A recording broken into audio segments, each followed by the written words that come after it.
This is the west exterior wall inside the fence. These are the electric service disconnects for the HVAC condensing units. And I've already taken this one. I have still images. They're sealed. They're over to the side. One's a little easier. But I opened both of them.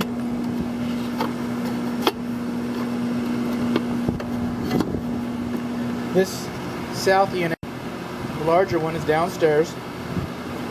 It's an older system. Repaired. It's about 10 years old. The R book 410A. When this unit was installed, this foam was acceptable. It's no longer acceptable because it does that. There's the data plate.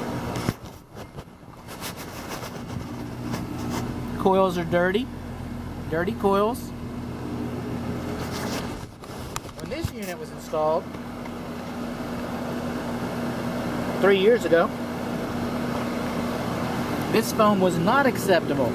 It should have been upgraded. It wasn't acceptable because it does that. It should have been upgraded to a stiffer, rich foam.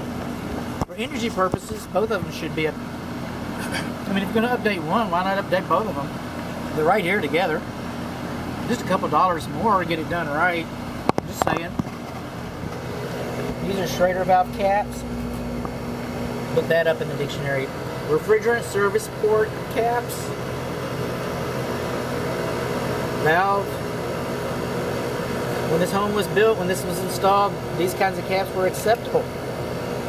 When this was installed, these types of caps were not acceptable. You should have anti-theft Schrader valve caps.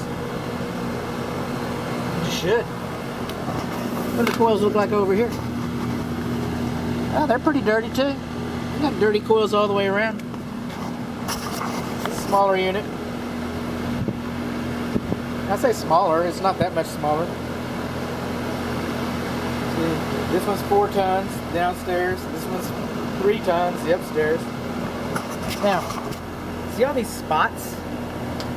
See all that? That's oil. Where did the oil come from? From the refrigerant. There's oil in the refrigerant. Well, how did the oil come from inside of here out to here? Because somebody's been up here servicing it.